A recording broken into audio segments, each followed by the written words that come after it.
Ngayong araw mga kababayan ay sisirain ko itong bahay ni Lola. At si Lola po kanina ay parang nagdadalawang isip na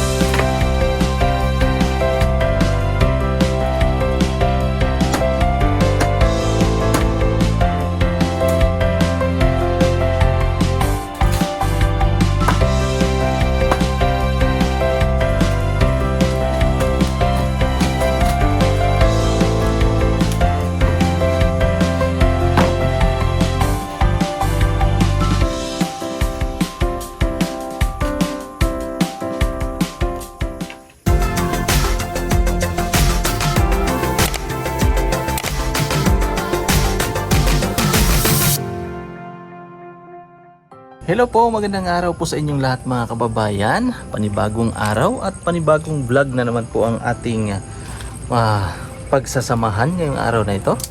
So ngayong araw mga kababayan ay sisirain ko itong bahay ni Lola. At si Lola po kanina ay parang nagdadalawang isip na nung sinabi ko po sa kanya na mag-i-expand ako dito sa aking maliit na shop. At sisirain ko po ang itong parte na ito ng kanyang bahay. Ayan, kasi itong bahay po na ito ay may mga memories ba. Kasi po itong bahay na ito ay naipundar po nila mag-asawa. So doon po sa loob ay sira-sira na po. Pati po dito. Ayan, kitang-kita naman po natin na sira na po talaga. So kung ganito lang siya, pababayaan, ay mabubulok lang po itong bahay na ito mga kababayan. Yan o, nahuhulog na sa taas. Ito. Yan. Tapos yung sahig po nito ay bulok na din. So dito ako banda, kukuha ng itong area po na ito. Ito po mga kababayan, ang aking babaklasin, sisirain ko yan para makapag-expand po ako ng kaunti, kasi kapag marami po kaming nagjo-duty ay masikip na po kami. So kailangan naming umatras ng kaunti dito. So itong part lang naman po na ito mga kababayan. So mas maganda nga po baklasin na yan kung sa akin lang. Kaso sabi ni Mrs. Kasi sila ni Lola at saka ni Mrs. nagdadalawang isip sila na isali daw dyan. So ito lang po ang napag-usapan namin. So malalaman yan pagkatapos po nito. Tapos itong kalahati naman mga kababayan dyan sa loob, ang kalahati po ng bahay na yan ititira yan doon, kasi yung mga gamit na ayaw ipasira, ilalagay po yan doon sa loob ng kwarto, kasi kwarto po yan dyan mga kababayan. Tapos ito sisirain kasi babaguhin ko po ito dito banda, para mas makapag din ako, makalagay ng mas marami pang display. Tapos yung mga customer ko dyan na po sila papasok sa loob na yan, yung shop na unang shop na yan mga kababayan. Tapos dito bala ko na lang, dito na lang kami, doon parang waiting area ng mga customer. Yan, pasensya na po dito. Sinasadya po yan na patubuin para yung mga madali po siyang mamatay kapag isprehan yan. Kasi pag maliit pa po ay sayang lang yung medisina, yung pampatay ng damo. Kaya nga po pinapatubo ito. Sabi ng yung kapitbahay namin, siya din po ang mag-i-spray nito na pampatay ng mga damo. Yan, sabi niya saka na lang pag malaki-laki na daw yung mga damo, tutubo na, para hindi sayang ang medisina, yung pampatay po ng damo. So tingnan natin dito, gagawa natin. Pasensya na po kayo, matagal na po itong walang tao, kaya ganito na po ang itsura. So ito po, as you can see, napakadumi. Tapos wala na sa ayos. Ito po isang part. Ganito po ang mangyayari sa bahay, lalo na po sa mga bahay ng ating mga lolo't lola sa probinsya. Ang mangyayari po kapag naiiwan na, ganito talaga. Ano? So, lalo na po kapag wala nang nakatira. Pero may source na pa po ito ng kuryente. May ilaw pa. Kaya kami po ni Mrs. ang ano dito. Kasi kapag i-renovate po ito, sayang lang yung gastos. Kasi marami pong papalitan tulad po niyan. Ayan. So mas kung i-renovate man lang, mas mainam na sirain na lang, palitan ng bago, no?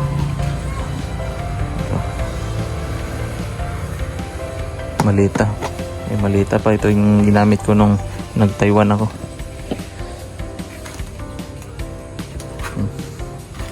Napakadumi. Pero yun mga kababayan, tatanggalin ko yan at itatapon. So yung mga gamit tulad po nitong luma na ano, makina na pangtahi, itatago ko po yan dyan sa loob para hindi magalit si Lola. May nangitlog siguro dito na manok ko. Yung itlog eh. Meron siguro. So yun mga kababayan. Kasi yan kalahati po ito.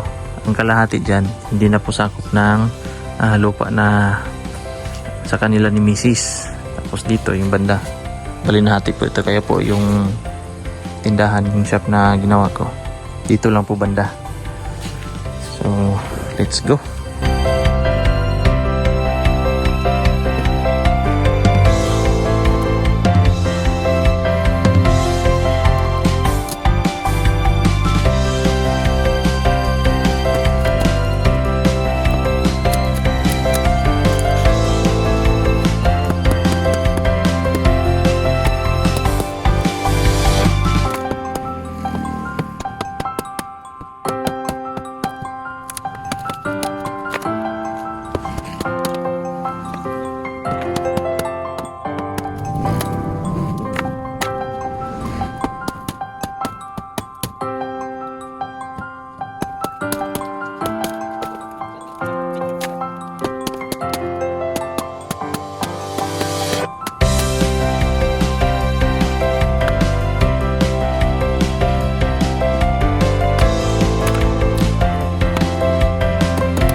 Ayan po siya mga kababayan.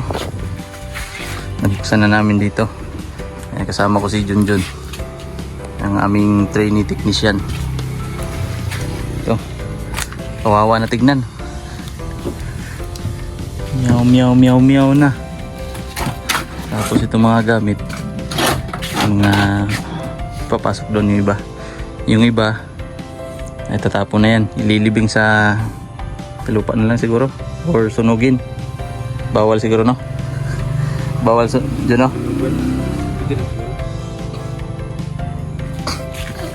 Oh, pera na to dyan. Motor. Sa wiper mo siguro ni. Hindi ko ni ba? Sa makina man eh. Yun po sa makina na yan. Itong mga di kuryente.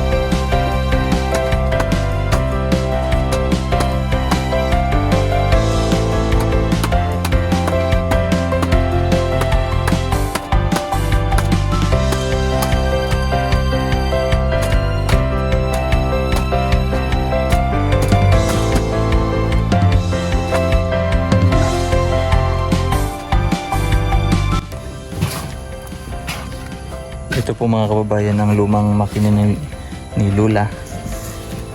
Ito po ay ang pinagkukunan nila ng income noon. Kasi si Lola at si Lolo po ay isang may ano tawag dyan, mga sastre or may shop po sila sa pagtatahi ng mga damit. Ito po ay napaka malaking bagay po sa kanila, no? Ang makina po na ito, Singer. Oh, ulan. Kaya masakit po sa kanila na makikita nila ito na masisira. Pero no choice po tayo. Kailangan natin gawin para sa future na naman po ito. Ulan. Ulan. Po mga kababayan, at kakatapos lang po namin kumain. May rest back po ako. Yan. Aking kababata, si Paring Jill Maril. Shout out po, shout out. Shout out. Yan. May rest back tayo.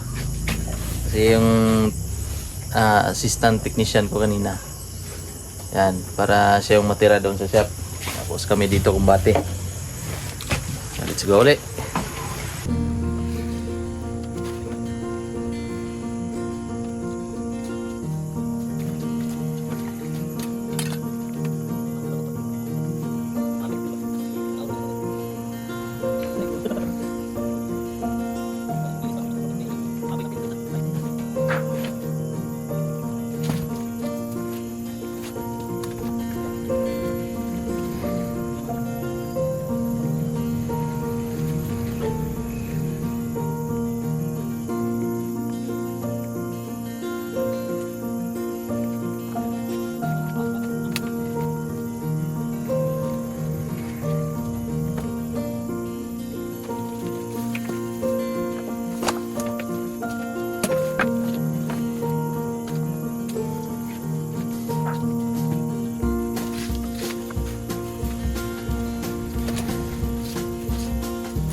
Ayan po mga kababayan, at ito na po ang mga nangyari ngayon.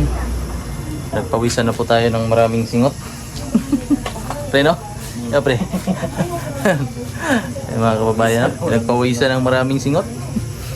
Yan, at abangan po ninyo mga kababayan ang mga mangyayari dito sa susunod pa na mga araw. Yan, no? Yan po ang division ng shop. Ito po ay pintuan. Yan. Yan po ang pintuan papasok dito sana sa bahay. Yan. At pinasok po namin yung mga ibang mga gamit pa na mga antik na ba. Yan. So thank you so much po sa inyong lahat mga kababayan. Kay Sir Paul, sa lahat ng PB team, sa lahat ng aking kapatid si Mang Eli tsaka si Brother Ralph. At sa inyong lahat po na hindi nag-skip ng aking mga ads mga kababayan. Thank you so much po sa inyong lahat. At puputulin ko na muna ang ating vlog ngayong araw. Maraming salamat po sa inyong panonood. God bless po sa inyong lahat.